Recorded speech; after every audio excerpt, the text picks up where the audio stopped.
Hey guys, so today I am going to share with you my highlighter collection. I'm going to give you swatches and tell you a little bit about each product, if it's still available, things like that, cruelty-free, all the fun stuff. So let's just get into, what do I want to do?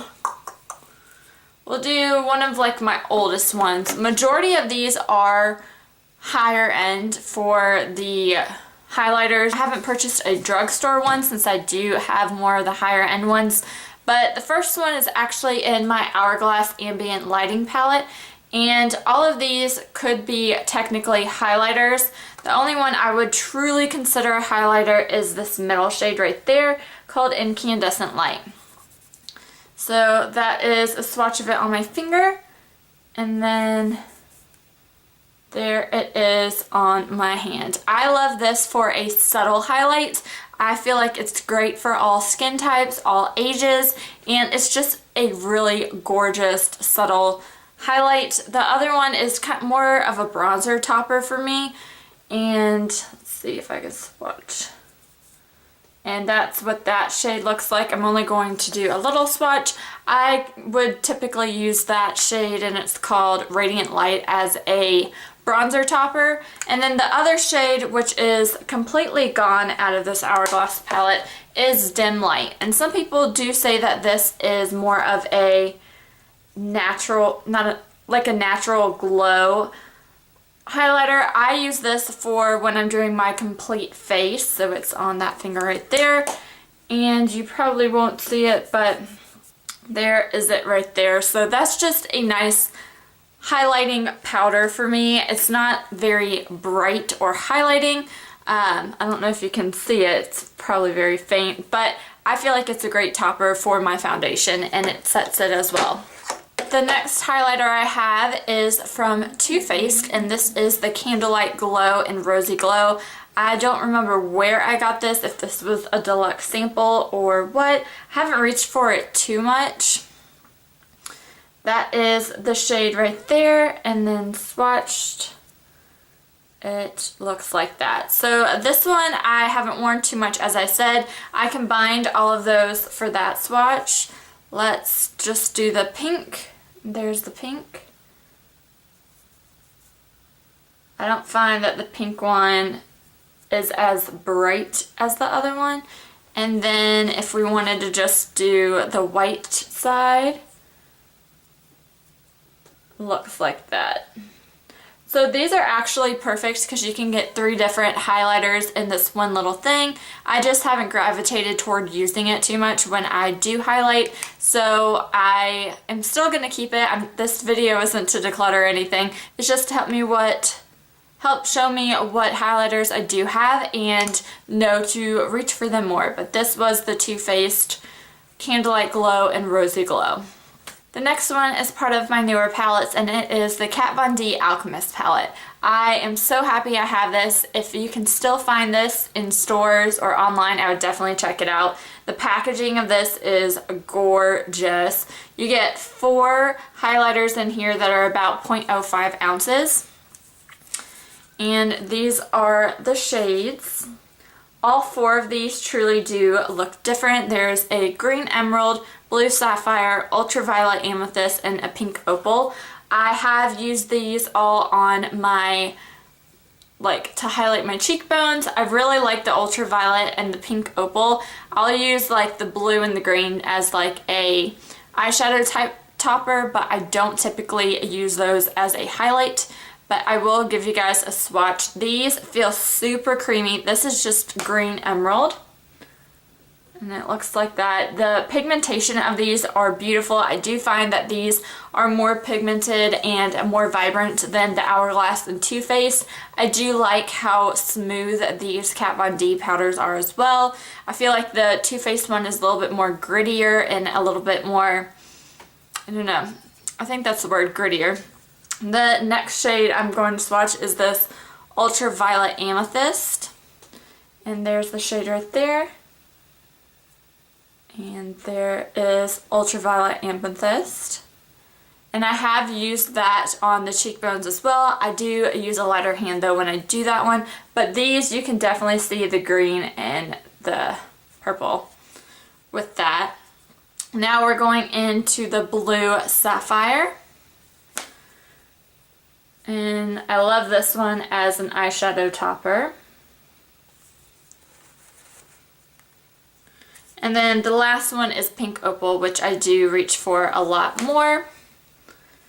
And it looks like that. So I definitely recommend you guys, if you were on the fence about getting the Kat Von D Alchemist palette, I've really enjoyed it.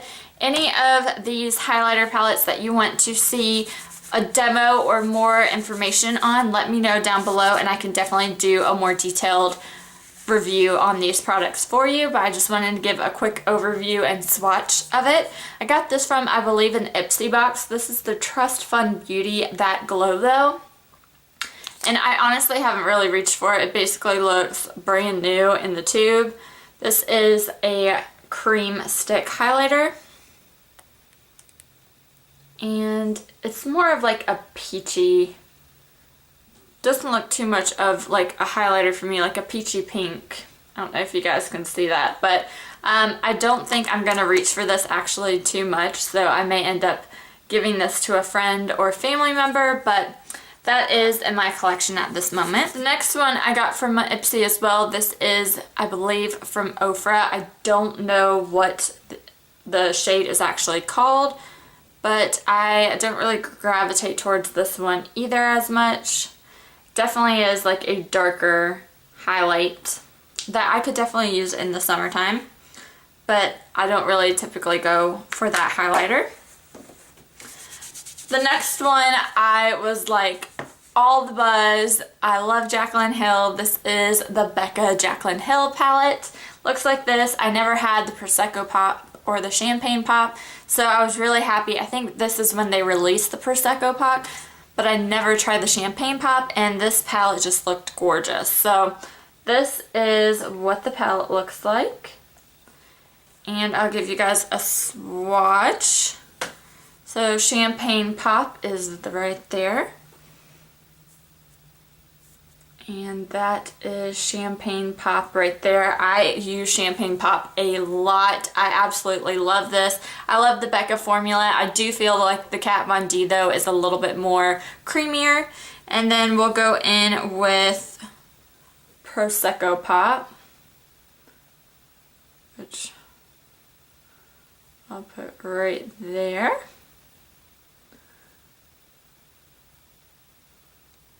And you could definitely tell that Champagne Pop is a little bit more champagne-y, where the Prosecco Pop is a little bit more gold, but these two are gorgeous on the face and gorgeous together. I find that they are very finely milled and there's not too much glitter on the face, so I definitely love this and love having it in my collection. The next one is the one that I got about probably 2 years ago when I first started watching YouTube and making videos. Everyone and their mama was talking about MAC. I don't know what happened to MAC. I know now they are going to Ulta, so maybe people will talk about it a little bit more. But I got the Mineralized Skin Finish in Soft and Gentle. MAC isn't cruelty free for all of you cruelty free people out there, but this is, again, Soft and Gentle. I wore it a ton and then I just kind of stopped. So I don't know if you can see that, but it's definitely not as vibrant as my Kat Von D and my Becca ones, but it is still a gorgeous, more natural glow. And it's good for dropping. Didn't break, so that's good. So yeah, this is much more of like a natural one. I would say the most natural is the Incandescent Light from Hourglass and then the MAC finishing powder. I have two more from Becca. One is a Becca Opal Mini, and this is in their Shimmering Skin Perfector Pressed. And I use this one a ton as well. It's just a great everyday highlighter. And then this one is a recent one for me. This is the Becca Shimmering Skin Perfector in Moonstone. I honestly haven't reached for it too much. I have another new one that I've been reaching a little bit more for, but this one is gorgeous as well. I went just for and swatched all of them, and this was truly my favorite for my skin tone. Again, this is Moonstone. Then I have my newest one. This is the Anastasia Beverly Hills Nicole Guerrero palette.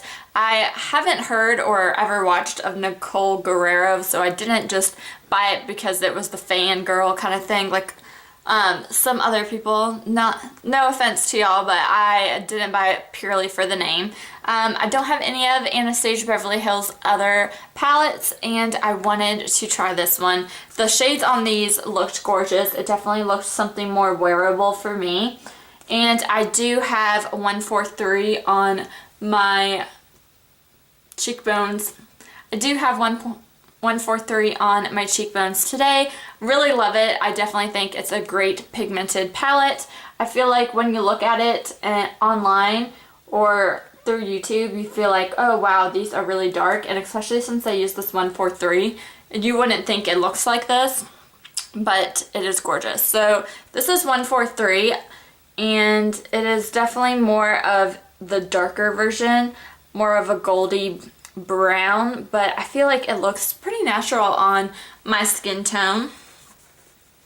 The next one I'll swatch is Glow Getter, and this is a little bit more gold. And swatch it right there. But these are really perfect. I do find that they do have a little bit of glitter in it, but they are very, very small particles of glitter. But if you don't like a glitter highlight palette, I would not recommend these. I would actually recommend the Kat Von D one or the other Becca ones that I have over the Anastasia Beverly Hills. The next one I'll swatch is Forever Lit. And this one I find is a bit more chunky and chalky than all of the other ones.